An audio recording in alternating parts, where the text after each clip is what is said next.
เป็นเงินจำนวนล้านกว่าๆพี่น้องเลยเนาะประมาณ 2,000 กว่าๆนี่แหละแม่นบ่แม่นแล้วเนาะ2,000 ปลายมีแต่มื้ออื่นก็สิซื้อบล็อกเข้ามาอีกพี่น้องเลยนะบัดนี้คิดว่าพอบล็อกหัดได้100 ก้อนมันต้องได้ใช้ประมาณ200 กว่าก้อนพุ่นแหละเบิ่งไปมาแล้วโอ้สายซิ่งลีเนาะนี่เนาะโตได้พ่อน่ะใช่สวัสดีลูกชายอยู่พุ่นติดเลยได้บ่มาเลยได้ติดหยังติดสาวเพราะเป็นการเครียดป่ะเป็นการเครียดพ่อเพิ่นพ่อสร้างโอ้สวัสดีพ่อแม่เจ้าสวัสดีอันนี้สร้างเด้อสร้างเป็นมาเฮ็ดนี่แหละพี่น้องเอ้ยอยู่โคกส่งให้น้องเฮ้ยโดยเซิงโคกได้พี่น้องเอ้ยถ้าว่ายังไงงานไม่ดี2 เมตร 50 2 เมตร 50บ่เอาลองแทกเบิ่งก่อน2 เมตรลองเบิ่งตัวนึงทุกมาพี่เพราะว่างบเฮามันก็บ่หลายแม่นขึ้นเห็นไปนำกันอยู่กับน้องต่อยเป็นแบบติดงอมแงมอยู่ดาวเลยเอาแล้วดิว่าแล้วไข่ดึงดิไข่ดึงโอ้ดีแล้วพอได้เพิ่มเลยพอให้ได้ลูกพอได้ล้านเพิ่มบ่เดี๋ยวอยากได้บ่มีผู้นึงเข้าเป่าไผ่นี่เดี๋ยวนี้ชื่อก็โยบ่มีผู้ได้ลูกบ่เจ้าได้คะแนนบ่นี่บ่น้ำนี่บ่ยาวเลย2 เมตรก็ยาวเติบอยู่ได้กว้างเติบอยู่ได้เนาะพี่2 เมตรเนาะเจ้าคงว่า2 เมตร 50ฮะตัวกว้าง2 เมตรยาว2 เมตร 50ได้พ่อช่างนั่นนี่10มาทางนั้นประมาณ3 ปลาย4นะกันบ่ไล่เลทขึ้นกัน3 ล้านปลายบ่เอาผู้ดีเบิ่งผู้ดี3 ล้านปลาย3 ล้านปลายเท่าไดบัดนี้ปลาย6ปลาย7นี่แหละปลาย6ปลาย7 3 ล้าน 7 แสน3 ล้าน 7 แสนกีบเนาะพอพังอยู่5,000พี่น้องเอ้ย 5,000 ปลายๆก็โอเคอยู่พี่น้องเอ้ยบ่ต่อแล้วก็ยา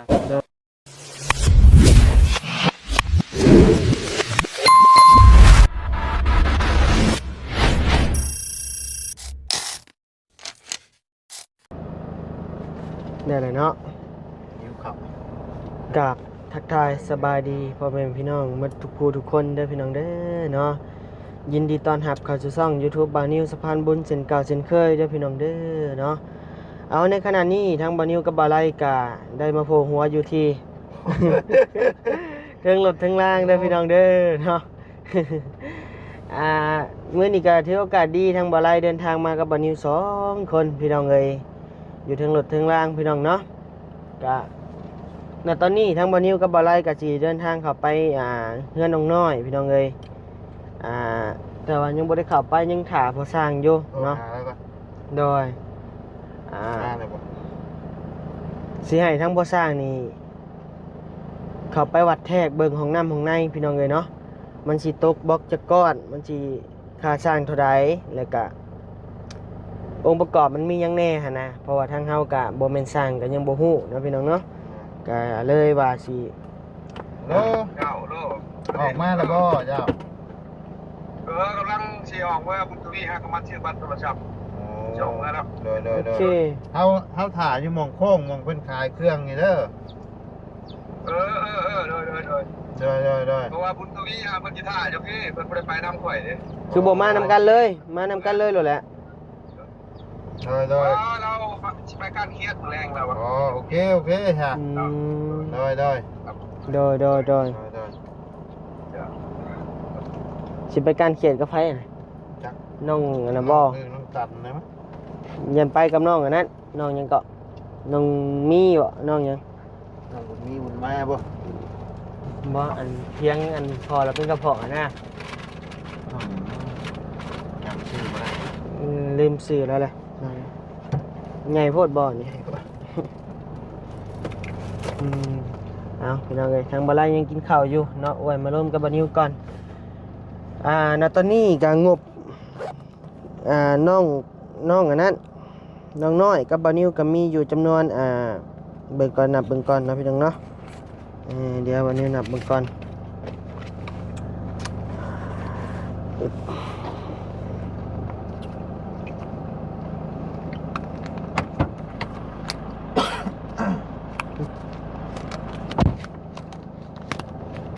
ขาดซะเนาะยางหันมันบ่บ่แฮะเงิน ทีแรกเป็นอันบาทนี่นะสิเอาเงินบาทไว้ซั่นนะเพราะว่ามันไหลยากเด้โอ้แม่นเบิดนี่มันก็พอน้ำเฮาเลยแล้วแหละเดี๋ยวสิเก็บเงินบาทไว้ซั่นนะ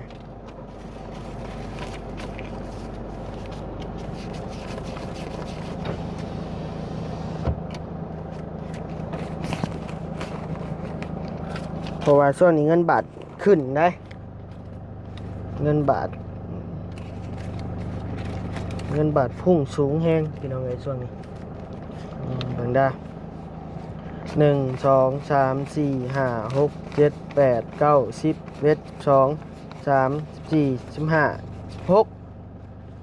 ลือล้านหกไอ้ เดี๋ยวนั้นครบ แมนเพราะว่าทางเฮาซื้ออุปกรณ์เข้าไปกันหลายอย่างเลยเด้ทั้งทรายทั้งแซงทั้งบล็อกทั้งอิหยังอีกพามันเด้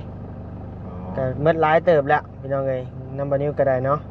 ก็ยังเหลืออยู่เงินจำนวนล้านปลายแต่ว่าค่าสร้างนี่น่าจะอยู่กับบ่ยาวบ่นิ้วคิดว่าเนาะตอนนี้บ่ยาวก็มีอยู่จำนวน3 ล้าน 1 แสนกีบบ่ยาวพี่น้องเอ้ยแล้วก็ทางบ่ตูนก็มีอยู่พันปลายเนาะ1,300นี่แหละพี่น้องเอ้ยเงินน้องน้อยอยู่กับบ่นิวเนาะถ่ายรูปไว้ก่อน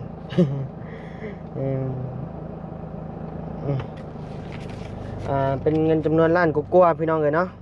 ประมาณ 2,000 กว่าๆนี่แหละแม่นบ่แม่นแล้วเนาะ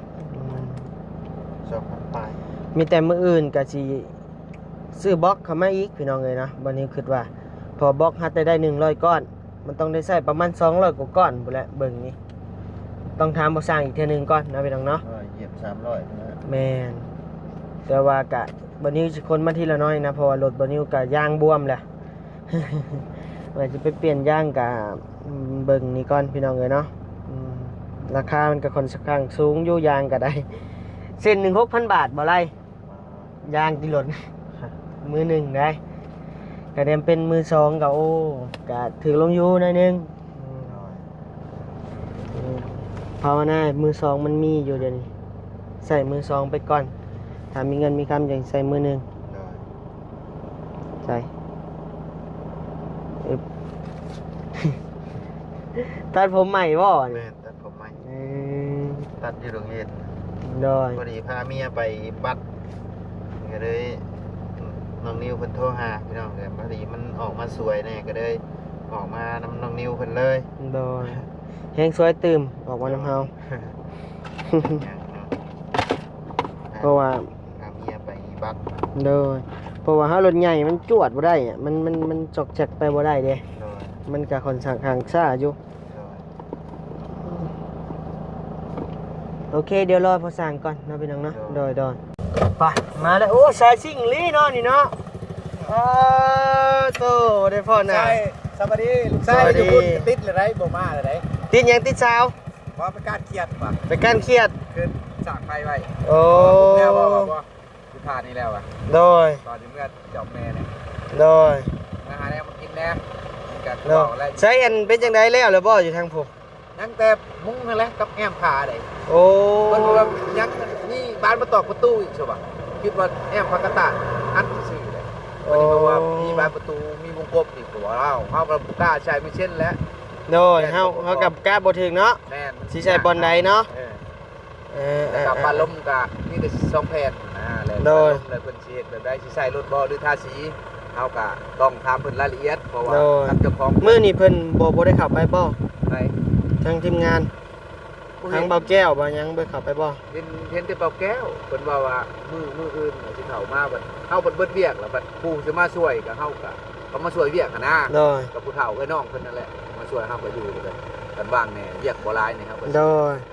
จังซี่แหละเนาะพ่อช่างเนาะมีแต่ทางเฮาก็สิพาพ่อช่างเข้าไปเบิ่งห้องน้ำห้องในไปวัดแทกเบิ่งมันสิหมดเท่าใดนั่นนี่เท่าใดค่าสร้างเท่าใดหั่นน่ะก็ลองเบิ่งไปเบิ่งเนาะอยากเว้าเรื่องค่าค่าสร้างนำแน่หั่นน่ะสิซำใดพ่อยังบ่ได้ค่าเวียกติก็บ่ได้ค่าเด้เป็นมื้ออื่นมันมีเวียกก็ได้เฮ็ดต่อมีเวียกก็บ่ตัวจริงก่อนนะโดยม มื่อจบครอบครัวแล้วก็เสียมาแต่เช้า โดยอ่าไปโอเคแล้วเดี๋ยวเอาน้ำก้นกลับไปหรือว่าจะน้ำก่อนก็ได้บ่ฮู้ได้เนาะน้ำก้นเฮา เฮ้ยพูดไปทางนี้บ่เนาะ บ่ไปทางพุ่น โดย หักดมอยู่พุ่นนี่ได้น้ำก้นหักน้ำหน้าซะเดี๋ยวเฮาเอิ้นบอก โดย ไปเดี๋ยวอันน้ำก้นเอาไปนี่ทางเข้านี่ก่อนโดยไปพี่น้องเอ้ยไปพี่น้องเอ้ยโอ้ก็สร้างน้ำหนาไปแล้ว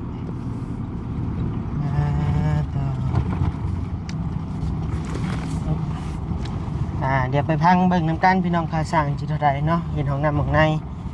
เป็นนี่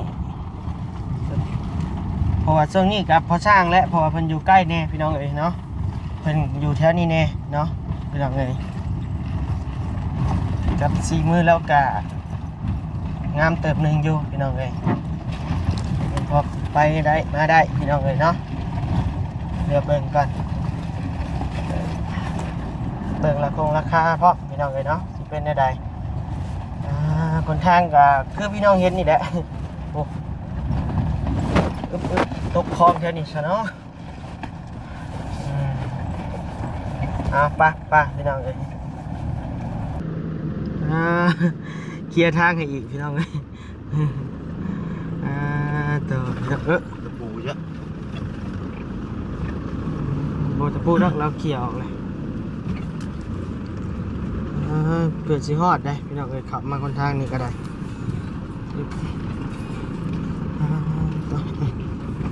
หักแปลกแต่ละหัวเขาแทนเนี่ยเขาหมักข่อยกันแบบนี้ เขาก็มีตะปูตอกเลย บ่ เฮ็ดนี่นะ แต่ว่าไม่ร้ายเนาะ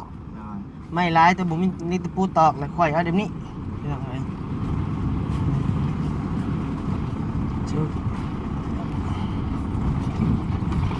หมูฮอดช่างยังหมูฮอด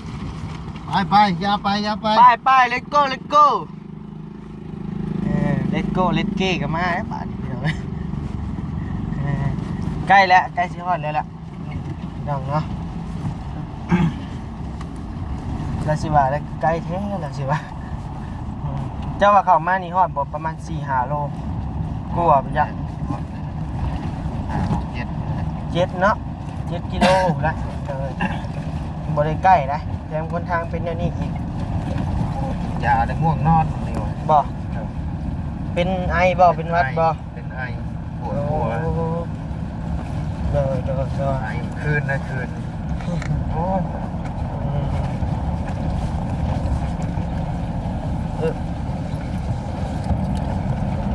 ซิ่งขนาดเนาะประสานกันไปพี่น้องเอ้ยพูดแล้วเห็นฮอดได้แหละเลิกถ่ายพี่น้องเห็นเลยก่อน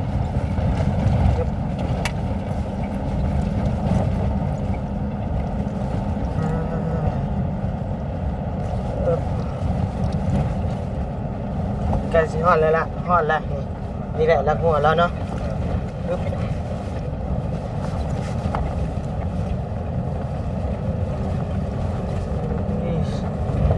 นี่ไงเนี่ยเบาเงาเบาตูนเบาบี้เบาพัดไส้แหละพี่น้องเลยเบาบี้ซื้อเป็นกระซื้อบี้คือกัน ไม่ใช่ ให้จ่ายเป็นเสือเขียวนี่ โอ้สาวคายเฮ็ดเกียง ดาวไฟเขียวคือกันบ่ตัวฮอดแล้วพี่น้องเลยไปเป็นได้พ่อช่างไกลบ่เพื่อสิฮอดเนาะไกลกันน่ะ ชั่วโมงได้30 เนาะ นาทีบ่เฮาบ่ลึงทางเด้ แม่นแหละ ตลอดนี่เบิ่งมาแล้วก็ค่อยลงไปทางน้อยนะเขาเรียกหาจุเจ้ากายว่ะทางนั้นอีก กลับคืนอีก กลับคืนมาแล้วบัดเคยมาจากเถื่อ ป้า ไปดีอีกเทื่อหนึงไป โดยสบายดีไปเบิ่งใช้แมทยังเอามาอยู่บ่ มาอยู่ อืม แต่ก็ว่าสิมาลืมมันพ่อมันเป็นซอยใหม่เด้ โดย แซ่บยังหน้าหั่นแล้วก็เลยบ่พอ เน็บไม้ฮะเนี่ยพ่อช่างต่ออันนี้เป็นแม่เพิ่นกับพ่อเพิ่นพ่อช่าง สวัสดี เออ พ่อแม่จ้าสวัสดี อันนี้สร้างเด้อ เด้อ สร้างเพิ่นมาเฮ็ดนี่แหละน้องเอ้ย อยู่โคกส่งให้น้องเฮ้ย โดยเทิงโคกพี่ได้พี่น้องเอ้ย โอ้สบายดี สบายดี บ่ตูน เด้อ เบา ใช้ประตูน ปั ก็ ด รอ ใส่ แท้ ด้วย ไป มาฮอดพี่บ่ โยมาเบิ่งแล้วคือว่าบ่ได้ไปทางใดอยู่ผมไม่ผมตอกคือเย็นแท้พอสร้างนี่นอนอยู่คือแบบจะฮ้อนแดดหน่อยหนึงแหละ บรรยากาศดีได้ โอ้ อยากได้ใช้ประตูจะคือหล่อแท้ ฮะ คือหล่อแท้ หลังคามัน เปลี่ยนหลังคาบ่ ทำไม โอ้เฉพาะจำผู้เบาขึ้นใหม่เนาะจำบ่เคยมีเมียจักเทื่อใช้เงินนะโยม เนาะ มีขึ้นไหนได้น้องเอ้ยเฮาเนาะยังบ่ได้เปลี่ยนหลังคามา ยังอยู่เจ้าน่ะยังบ่รออยู่ ฟังเลยดิเปลี่ยนก่อน อืม บ่ได้เด้เนาะ เดี๋ยว แม่มาสบายผู้เดียวบ่ ผู้เดียวลูกชายหันยังไปเบิ่งไม้บนผ่ามันยังเด้แล้วก็สิขนไม้เอ้าของว่าเพิ่นว่ายังมีคันใดเลยเฮ็ดคันใดแบบบ่แม่นคิดว่าเงือกออกเงือกเข้าคันใดนะบัดนี้เลยก็เพิ่นยังให้ เฮ็ด การ อะไร ก็ออกมาบนกายเลยเพราะว่ามัน สิ นั่น รู้เพื่อนน้องอื่นน้องตันยุดบ่มื้อนี้ยุดแล้ว มันเบิดอันนั้นน่ะโควต้าเฮ็ดเด้ถ้ามันเช่นก็เบิ่งพอแต่ว่ามันว่ามีวงกบหั่นนะเฮาก็รอก่อนหั่นนะถือว่าเฮาเฮ็ดแต่คาบเช้าเฮาเสร็จความเรียบร้อยแล้วก็มันมีแต่เครื่องอันบ่พอเลยก็เฮาก็เลยหยุดก่อน เขาอยากถามว่าเฮือนน้องอื่นของตันนี่ใช้เป็นฟ้ากระดาษบ่ สิแม่นฟ้ากระจาดแต่แปลกแต่ว่าสิเอาวงกบหั่นนะเฮาก็ยังว่าวงกบบานประตูนี่ก็มันจะสิมีอันนั้นแล้วคิดว่าเฮาอัดใช้แล้วล่ะมาก็หมายพอดีว่ามีวงกบสองข้างแล้วก็ทางเข้าบ่ เป็นเว้าหั่นนะตามเบิ่น กบแน่บัดนี้บ่ ชั้นแล้ว แต่ว่าแอมพากระจาด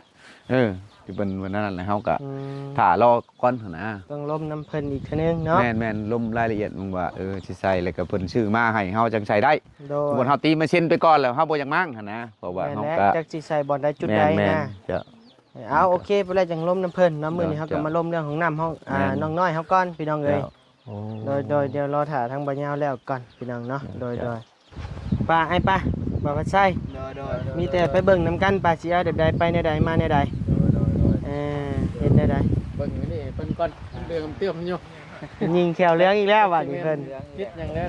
ผิดกฎ YouTube อีกแล้วพี่น้องเอ้ย บ่ได้อยู่ อืมไปไอ้เหย้าไปเบิ่งเป็นหูเป็นตาเสอกันไปเอาแบบใดไปแนวใดให้พ่อสร้างเพิ่นมาวัดแทกเบิ่งหั่นนะ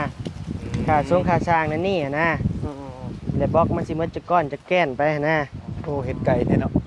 เพิ่นว่าเอาอยู่นี่ว่าซั่นสบายดีสาวน้อยคนงามเป็นจังไดเฮ้ยมืออ่ะจับได้เลย น้องปอกทางใช่ ได้เบิ่งได้เบิ่งนี่ว้าเหลึกลีเนาะ พื้นที่ดิน คือว่าเฮ็ดงามแท้มื้อนี้ ว่าดินคอยลงผักดิน แล้วก็อยากมองตักน้ำอยู่ ก็ใกล้เติบอยู่บ่นางดำกัน ท้องเป็นหยังก็อยากเจอกัน แม่นเพื่อโยมนั่นนี่มากะแต่ว่าเพิ่นว่าสถานที่ตัวนี้เหมาะแล้วว่าซั่น อืม ก็หมดแล้ว แม่นถามพ่อถามแม่แล้วที่ตอนก่อนสิเอาเนาะลงกับน้องตัวเองฮะ บ่เฮ็ดคุ้มอยู่พี่เอาเฮ็ดอยู่บนพี่ก็ได้ตัวทองหรือว่าเอาที่นี่แล้วแต่เลยบอกไปซื่อ อันเจ้าอันคำว่าห้องน้ำนี่บ่เอาอยู่นี่ก็ยับมาพี่ก็ได้นี่ สมมุติมันสูง คือ ว่า ว่า อิงตามเพิ่น มั มัน ก จะ อยู่ เป็น นี่บ่ คนเกียร์ เพราะว่าแช่งนี่ป้าไว้อยู่นี่เลยเดินไปทางใดก็ได้นะเพราะว่าดินมันสูงกว่ากันอยู่หลายเท่าอยู่ ตามเจ้าของแล้วพุ่นนะ จะหมัก แต่ บ่ ละ ได้ นี่ ห้ มั อก ง นี่ น้ำ ก็ บัด ได้ บันนี้ บนนี้เลยแบบยับออกมาแบบนี้เนาะยับออกมาแบบนี้อันนั้นอยู่ทางหลังเนาะอืมไปมีแต่จับไปจับเอาไม้เลยบอกจุดพอช่างว่าเอาแบบใดไปในใดไป บอกไว้เลย แล้วขีดเส้นไว้ได้ให้เพิ่นเอาในใดไปในใด หันหน้ามา หันหน้าไปในใด อันหน้าขึ้นที่ นั่นน่ะ อันหน้าขึ้นที่ หันหน้าไปทางนี้ เลย อืมแม่ห้องน้ำเอาอันขานี่เนาะนี่บ่ แม่ เอานี่แล้วเนาะปึ๊บมานี่ แม่ อืมโอ เท่า เค ไร เข้าใจ เท่าไร กัน คูณเท่าไรนี่จักห้องบ่นี่ เอาห้องเดียวพอสร้าง2เมตรคูณ2เมตรลองแทกเบิ่งครับเบิ่งมึงดูย่านว่า2เมตรกับบางเทื่อก็กว้างโพดก็มีได้ ก็ซ่อมเบิ่ง ลองแทกเบิ่งแล้วเอาไม้ซักไว้เติมหนึ่งอยู่ได้เนาะ2 มา เม บ ต อก รคูณ2เมตร เอามาบอกดูเอาบอกมาวางแล้วสบายบอกก่อน ห้ามบล็อกได้อยู่บ่เฮ้ยเอาบล็อกเติมแตกมาไป บอกนั่นก็ได้ปลดเอกก็ได้มาวางก่อน บ่ใช่ก็เอาไม้ซักเอาก็ได้นี่ไม้น้อยนี่นี่อ่ะ สบายใจ ว่าจับเอาก็ได้ 2 เมตรคูณ2 เมตร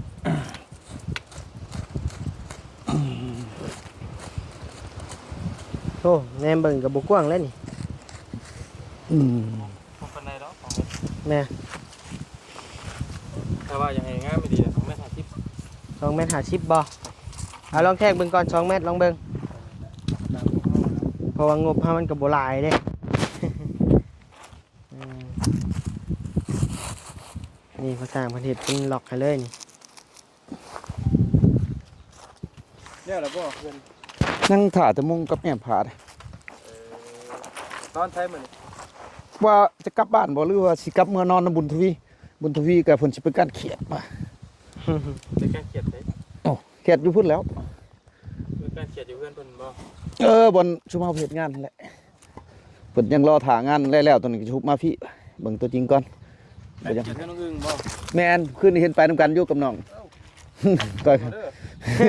เป็นแบบติดงอมแงมอยู่ดาวเลยเอาเลยดิ ว่าแล้วใครดื่มดิ ไข่อึ่งหนึ่ง โอ้ดีแล้วบ่ได้เพิ่มเลยพอให้ได้ลูก พอได้ร้านเพิ่มบ่ อยากได้บ่มีผู้หนึงเข้าเป่าไผนี่เดี๋ยวนี้ชื่อก็โยบ่มีผู้ได้ลูกบ่เจ้าได้คะแนนสิไปชื่อนำเจ้า อืม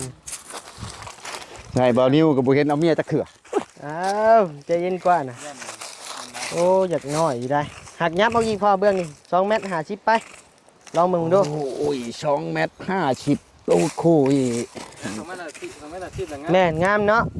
เบื้องกว้าง2 เมตรยาว2 เมตร50งามพี่น้องเอ้ย ตัวข่อยเคยเฮ็ดอยู่ที่บ่ โอ้หลังโตไกลๆเห็นบ่บ่ยาวหลังโตนั่นก็ไกลเติบแล้วเจ้าบ่เห็นหลังไกลๆนะ เอาบล็อกให้พ่อสร้างนี่ก็2ก้อน เพื่อนน้องคนก็2 เมตร50คูณ2 เมตร50เขาจื้อได้อยู่ แน่นล่ะเขาเฮ็ดบ่เชียง เจ้าได้เฮ็ดไหม แม่น อืม แต่ผู้หญิงงามคือว่าเจอ2 เมตร50ก็สิเป็นหยัง 2 เมตร50คูณ2 เมตรนะ 2 เมตร บ่ใหญ่เกินเลยบ่ 50ช่วง น้อยเกิน 2 เมตรนี่เลย แต่ว่าเขาเฮ็ดอยู่ให้อยู่นะแต่บ่ซีเรียส แม่ แม่น เพราะว่าเฮาบ่ได้พออยู่ซักเสื้อผ้าเด้ โดยผู้แลเสื้อผ้าก็ซักอยู่ผู้แลพอน้ำอยู่พุ่นเด้ อันนี้เว้าเรื่องความสะดวกสบายนะทำอยู่บ้านจังว่า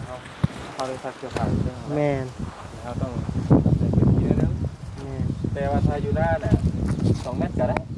แต่ว่าบ่ซี โด เรีย ย ส แต่เบิ่งก่อนลองให้พ่อสร้างแคบเบิ่งก่อนมันสิกว้างใหญ่ซำใด เพราะว่าอยู่ในหน้าเฮาบัดทำบัตรซักเสื้อผ้าเฮาก็ซักที่นอกเด้ โดย ได้แล้วบ่เนาะ แม่นแล้วนะ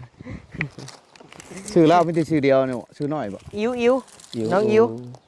อืม คิดว่าคันน้อยหรือบ่ใหญ่แล้วคันน้อย บ่ใหญ่เด้ บ่ใหญ่แล้วโอ้ยาวคะแนนยังสิใหญ่สิบเอาไปสิตอนนี้เนาะ นี่บ่พ่อสร้าง อืม โอ้กะบอลถ่ายเลยอยู่นี่บัดนี้บอลถ่ายเลยนั่งอยู่นี่ มันก็ บ ยา อ ว ลนี่บอลอาบน้ำนี่ บ่ยาวเอ้ย2 เมตรก็ยาวเติบอยู่ได้กว้างเติบอยู่ได้ เนาะ อืม พี่2 เมตรเนาะ เดี๋ยวคงว่า2 เมตร50 ฮะ ก็ว่าค ก วา ว้าม ง2 เมตรยาว2 เมตร50ได้พ่อสร้าง เออนั่นแหละนี่10มาทางนั้นมันจะเป็นรูปทรงตรงนี้มันจะดอกลักเจือๆเบิ่งแล้วก็ พูดเติมอยู่ตรงนั้น กว้างแล้วตัวนี้ก็สมควรเติบเบิ่งงดหลายเติบอยู่ดอก โอ้ลายเติบเด้นี่ไง หน้าใกล้ภูเขาป่าอยู่แล้ว โดย มีแล้วอย่างกีฬาอีก2-3หมื่นเนาะ20,000ปลาย อันนี้บ่ งบนี่ ฮอดบ่ เพื่อซื้อเครื่องซื้อของมาใส่เพื่อค่าช่างอีกไล่20,000หรือ10,000พอบ่นี่ทอนี่ก็เท่าไหร่ซะ ตอนนี้หมดงบหลายเติบแล้ว เท่าไหร่หลายสิจดบ่ ยังเหลือแต่ล้านป้ายได้นำเฮานะ หลายเท่าล้านเนาะบ่เพิ่น อืม อันนั้นก็สิเบิดอยู่อีกทาง โอเคแล้วบ่พ่อสร้างซ้ำนี้เนาะ ไฟเล็กจักเซน เล็กฮะเล็ก6นี้เอาประมาณหมองของบ่ได้มีเสาติ ไปเลยจังจดเฮาก็ได้บ่มีเสาเดี๋ยวจังหน่อยจังจดก็ได้แล้วก็บล็อกนี่จะก้อนพอตอนนี้มีแล้ว100ก้อน เอามาเติมอีก150พุ่นเลย เอาเติมอีก150เนาะพอดีเป็น250เนาะ บ่ได้มีอ่างติแบบธรรมดาใส่ บ่ โอเค ใส่กับพุ้ยเอาประมาณหมอง150 300มันสิหนัก อืม เพื่อหัน ในกับปูนนี่ประมาณจักสอบ ปูนทั้งโบกพร้อมบ่ เบิดอันนั้นน่ะ หมดเลยเนาะ โอ้ปูนเทปูนโบก เอามาก่อนทิปสอบก็ 12ของมาเฮาสิตีเพิ่นพังแล้วเลยเฮาสินั่นเด้เฮาตีขอบขี้ไฟเฮาก่อแล้วเทคานทับ โด ไว้ ย แล้วก็เอาดินเขาบัด ความสูงนี่เด้เอาบล็อก2ก้อนบ่หรือบล็อกก้อนหนึ่งไอ้ เขาสูงนะ ความสูงจากพื้นเฮาว่าบล็อกก้อนเดียวแล้วที่คานทับนี่ก็เป็นบล็อก2ก้อนคะแนนบล็อก2ก้อนแล้วคานทับอีกแล้วซ้ำเฮือนไฟฟ้า บ่แล้วบ่สูงปานใดนะ เฮือนไฟฟ้านี่สูงเกินเนาะเพราะว่าเฮือนน้องมันต่ำอันนี้มันสูง ตามเฮือนค่อยแห้ง อันนี้มัน เข้าดินเข้าไป พอดีเลยนี่ความสูงนี่บล็อกก้อนหนึ่งกับคานชั้นหนึ่งพอช่างพอดีเป็น40เซนเนาะ แม่นเข้าใจ ความสูง40เซน ก็จะทำนั่นแหละทำท่าทางน้ำเล่าแล้วก็ แล้วน้ำทลาย มีแต่ว่าเรื่องค่าสูงค่าช่างกับพอสิเอาน้ำเท่าใดอันนี้บนเฮาก็คุดแล้วเรียบร้อยแล้ว อืม บัดนี้มีแต่กอโบกแล้วก็ติดหัวส้วมบ่ได้มีกะโหลนำบ่ กะโลนี่ยังบ่มีดอกคิดว่า โอ้ยนอนเกลืออยู่นะเป็นไง ถ้าว่ามีงบมากก็ดีใจนำนะแสดงว่ามีกะโลนะแต่ว่าณตอนนี้ก็งบเฮาก็ยังบ่ได้พอดอกว่าสั่งเลยก็ ถามคร่าวๆไว้เนาะ ก็แม่นว่าสิถามคร่าวๆก็ว่าแม่นให้พอสร้างมาไล่ก็ว่าแม่น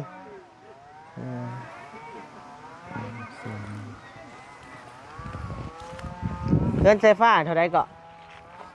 เพิ่นอันนั้นเพิ่นให้แต่เฮาก็มันเป็นช่องวักเด้ช่วงก่อนเก่าตกอยู่3ล้านปลาย อืม บัดนี้เลยก่ออีกห้องหนึงพอดีตกอยู่ 5,000เนาะ 4ล้าน5บ่เท่าใดรวมเบิดเป็นเงินกีบเฮาเนาะประมาณสำนั้นแหละอันนี้ก็คันว่า เว้าได้ก็คันว่าพอไปพอมาก็ประมาณมง4นี่แล้ว 4,000 บ่4 5มันตกอยู่4ล้านมันถึกเท่าใด4,000 5,000 6,000มันก็ถึกอยู่4ล้านบ่5,000ปลายๆนี่แหละ5,000ปลาย5,500 ว่าไงค่าสร้างมัน5,000ปลาย นั่น 5,000ปลาย ปลายบ่ฮอด6เนาะ ราคากันเองเฮาก็ 5,000เท่าใดเว้าเดี๋ยวเต็มๆเลยพอ 5,000ไรเป็นเงินกีบเท่าไหร บ่ว่าเรื่องเงินบาทแล้วแหละหรือว่าพอว่าเงินกีบก็ว่าเงินกีบเลยเนาะมันจังผู้ใหญ่เพิ่นจังพังสบายหั่นนะ ทุกคนเรียนเท่าไหร่มัน จังหวะไรเบิ้ง5,000ถึงเท่าไหรนึกตั้งสวยเฮาก็เอาบุญทวีให้แล้วมานํกันว่าเพิ่นมาเฮ็ดอยู่น้ำพอช้างกับสาธุบุญเฮา แม่นแล้วดีกว่าเพิ่นไปลิ้นได้อพ่อสร้างเลยชมเชยอยู่จะเอาไปเพิ่นเอาเพิ่นไปได้ฮะ เฮ็ดบ่เฮ็ดก็อย่ามานะมันมีมื้อหนึงมันจะเฮ็ดน้ำเฮา แม่ แม่น นนะ แต่ว่าพ่อก็เบิ่งคือกันน่ะเวียกหน้างาน โด นะ ย พ่อก็ฮู้ว่ามื้อนี้อีเวียกเฮ็ดหยังแดเฮาก็กัน นำบ่ยาวมีเพิ่มมาบ่ มีอยู่แต่เบอร์น่ะคืออุปกรณ์ออกมาเข้ามาเบิด เลทเท่าใด66เท่าใด67บ่หรือ68 แต่ก็จะสิพ่อหรือว่าพ่อก็ถ้าเบิ่งน้ำกันเพราะว่าบ่อยากเว้าแต่ก็สิหลายๆเติบอยู่น้ำมันมีอยู่บัน4ล้านปลาย โอเคอยู่ซั่นน่ะ อ้าย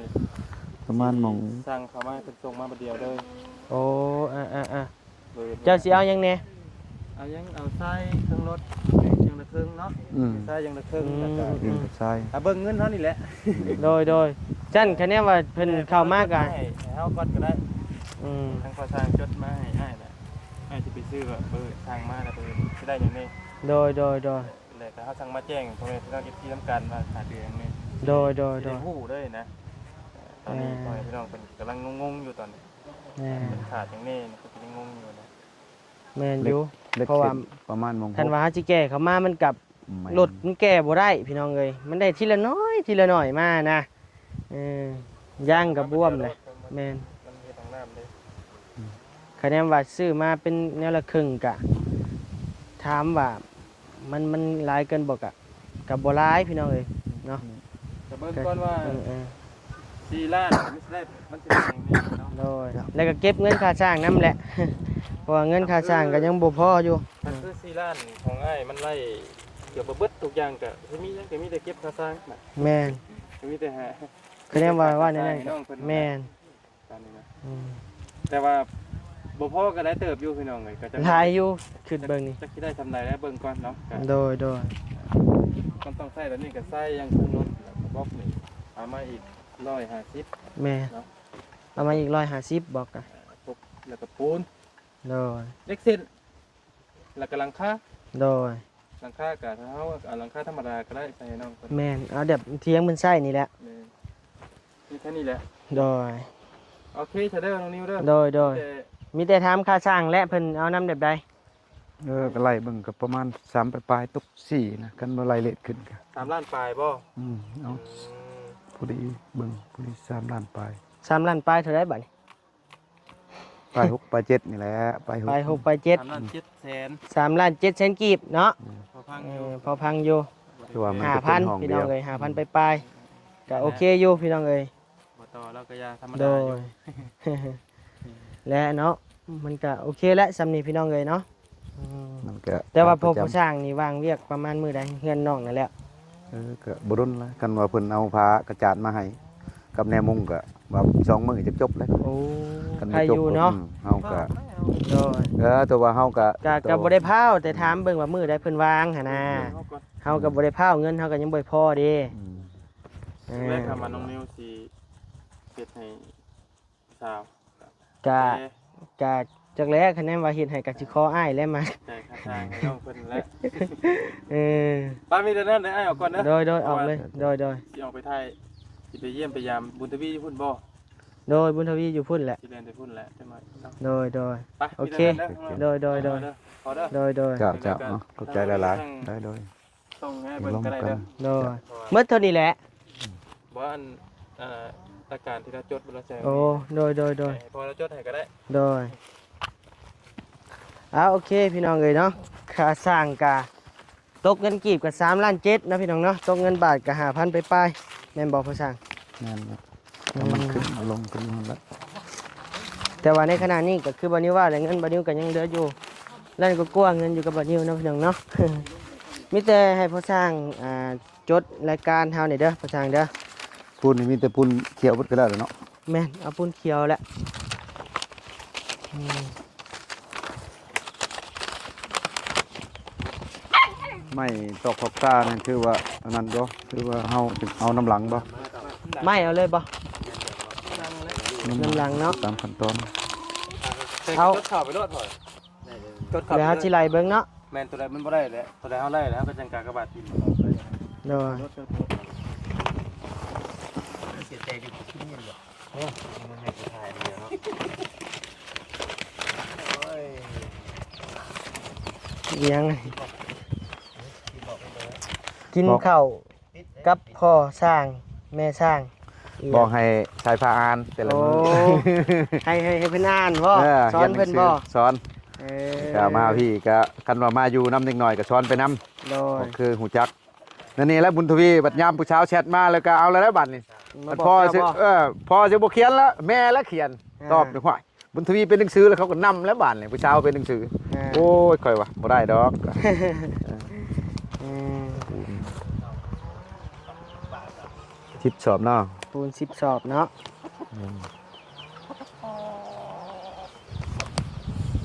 เล็ก มาสนียิ่งกว่าสาวๆนักเรียนมอ อุ้ยคือม่วนแท้เนาะ ยิ่งกว่าสาวๆนักเรียนมอ เล็กป่องเอาประมาณ ไปดี 50 5 เส้นบ่ เส้น ใช่คือว่า เล็ก มี เส้น ตามปีบ่ไปเอามาให้ ตัว กินนะ ปอกเล็กอันน่ะอันนั้นน่ะ ประตูน คันนี่ปอกคันน่ะเล็กเส้นนะเล็กปอก8เอา6เด้อ โอ้ยไปเขียนเพิ่นแล้วนะ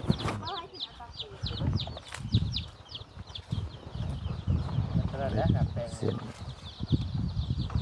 จำได้จะต้องไว้กิน เล็กเส้น6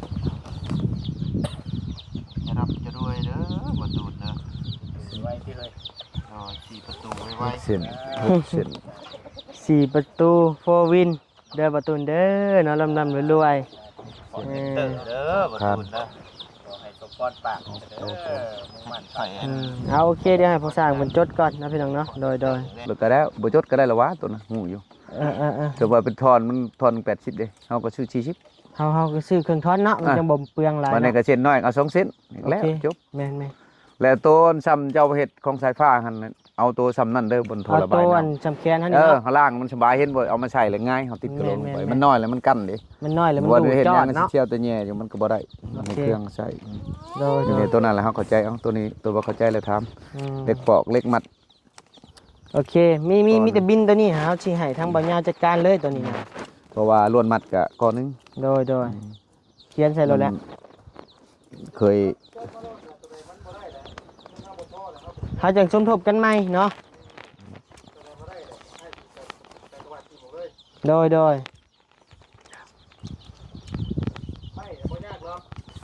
นาะ หาตัดเท่านี้บ่โอ้โดยเทพผู้ชายจะจับเนี่ยครับสีแคบให้เลย ไปเสร็จนึงมันก็ลุกแล้วอ่ะเงาดีนะเธอ อันนี้ได้อ่านมึงดู อ่านบ่เป็นผู้ชายเลย โอ้ภาษาไทยได้อยู่เนาะ ลาวก็เป็นอยู่แต่ว่าได้อยู่เด้อเล็กเส้น5 เส้น เล็กปอกเลยก็เล็ก ใช่ ขนาดปอก8 6เล็กปอกน้อยปอกใหญ่เด้อันนั้น ดิน น่ะ บล็อก150ก้อน แม่น อิหยังลวดมัดหนึ่งโอเคปูน10 สอบพี่น้องเลยโอเคเนาะเดี๋ยวอันตัวนี้บัดนี้ไปมอบให้บ่ยาวก่อนใส่ประธานยาวลูกพี่ใหญ่เฮาพี่น้องเลย ถ้ากินนอนเพียน้ำเบาไล่ก็ชะม้อย โดยนี่แหละ ว่าถ้ากินนอนเพียน้ำเจ้า อ่านไปดู ก็ว่าไปสิกิน อ่านบ่เป็น เดี๋ยวเป็นอะไรสิได้กินสิ 10 สอบ เขาก็บอกขาคือแถวพุ่นเด้อแถวตรงบางยางแถวพุ่น เล็ก ใครเนี่ย เส้นบล็อก ไล่หาชิป ได้แล้วติดไป เด้150ใช่ เอาว่าอัน นี่150 เอาว่าอันมือบุญนี่ อันนี้ยัง เออเบิ่งเงินเท่านี้แหละเอา เล็กปอกเด้ ปอกบ่ โดยเล็กเส้นน้อยเล็กเบอร์6นะ เอาตัวใด เล็ก เป็นพูดบ่ครัวอยู่เพื่อนเจ้าบ่หรือเฮ็ดปิ่นเลย เบอร์6กับเล็กเบอร์10แล้วเนาะ โดย โมเมนต์บ่ซื้อเป็นโตเลยพากันมาใหม่ เอาเบอร์แปด ไล่ปิ่น เบอร์8ตุ้ย เอาทีมงานไปแล้วก็คอยซอยเข้าไปแบบ นี่เราเขียนมันแม่นเลยเล็ก8 แบบ บ่ตัวนี้ เล็ก8นะ6นี่ คันมีหมูอยู่นำ เอาตัวนี้ก็เล็กปอก บุญบ้านเฮา นี่เด้ ปอกเราบ่ได้มาเฮ็ดเองบ่ ฮะ ใช้บ้านใด หมดเลยบ่ เราเมินเองแต่ว่า เอ้า เขาเอื้อนว่าเล็กเบอร์ บ้านนะครับ 6เนี่ย อันนี้ เล็กปอก เราเอื้อน เขาเอื้อนนะ เนาะเมื่อวานชื่นนี่เด้ซะคือมึงคึมอยู่เฮ็ดหยังซะเขาเฮ็ดหยังซะ ก็เล็กเส้น เล็กอันเบอร์8เนี่ย6 เซน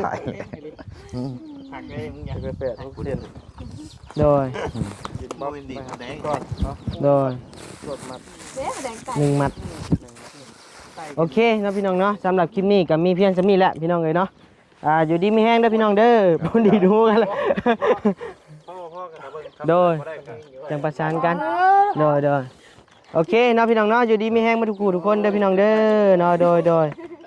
ยังพากันดีดหูกันบ่อยเอาโดยสบายดีเด้อหน่อยเด้อโดย